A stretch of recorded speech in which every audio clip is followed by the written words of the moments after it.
Signarama est un concept de communication visuelle, mais plutôt que de l'expliquer comme ça, je préférerais partir du client, qui est pour nous une préoccupation numéro un. Un chef d'entreprise, quelle que soit son activité, a des difficultés pour constituer sa communication, pour la créer, pour la réaliser. Et finalement, c'est là qu'intervient Signarama, parce qu'il regroupe en un seul endroit tout ce dont ce professionnel peut avoir besoin, quel que soit son métier, là où il est et là où il va l'exercer.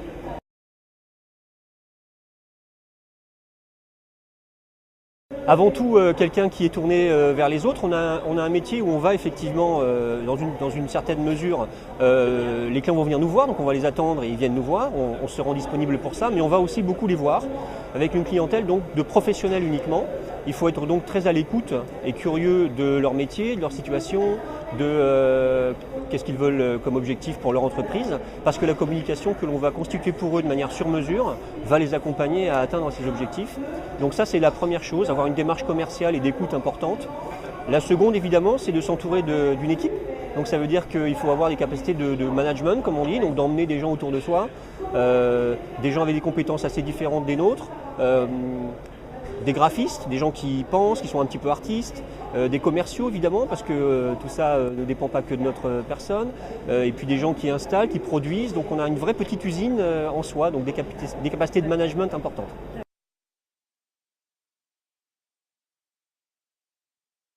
Alors il y a évidemment, comme toutes les franchises, puisque nous sommes une franchise, membre de la Fédération française, un droit d'entrée qui est de 36 000 €, et ensuite un investissement qu'on appelle le pack matériel, qui peut démarrer à 20 000 € si on démarre sans les machines, et qui peut monter jusqu'à 75 000 €, et là ça inclut effectivement à la fois la décoration, l'accueil du client, et puis l'ensemble des machines de production. Ensuite la redevance, qui vient effectivement accompagner le contrat de franchise qui dure 10 ans. La redevance est de 6%, avec 1% supplémentaire pour la communication publicitaire nationale.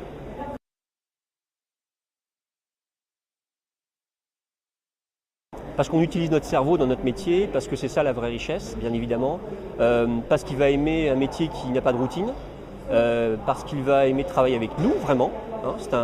La franchise est une collaboration, donc il faut le faire dans quelque chose qui nous plaît, et puis avec des gens avec qui on s'entend bien, parce qu'il n'est pas question de donner des ordres.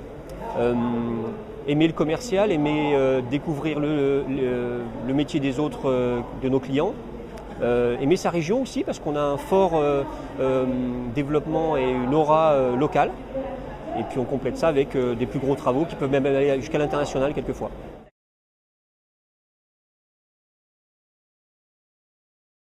On va dire que ça démarre lorsqu'on fait la réservation, après s'être vu sur un salon, avoir échangé. On se dit tiens, on va étudier quelque chose de manière formelle. On fait un contrat de réservation et on se donne 3 mois, 6 mois pour étudier la faisabilité et la réalisation de tout ça. Et ça donnera lieu effectivement après au contrat de franchise. Pendant la réservation, on regarde les différentes pièces du puzzle, l'étude de marché, le business plan, l'immobilier, l'équipe, le recrutement.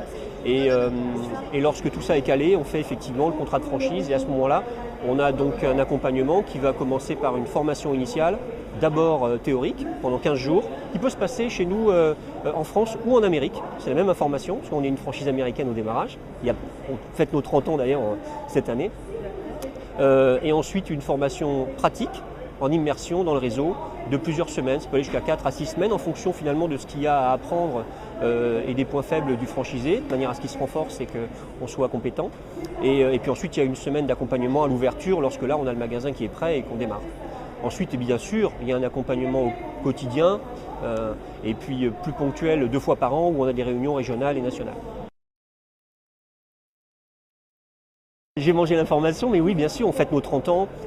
Beaucoup de choses, on se développe, on a de la croissance l'année dernière à périmètre constant, 17% quand même. Et l'année dernière, c'était pareil. Et là, on est à plus 13% sur janvier-février. On a du développement, on va bientôt être 40 franchisés.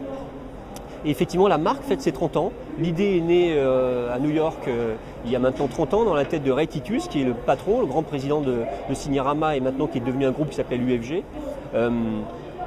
On se développe à l'international, ça bouge. On a un grand boulevard devant nous et plein de choses encore à faire.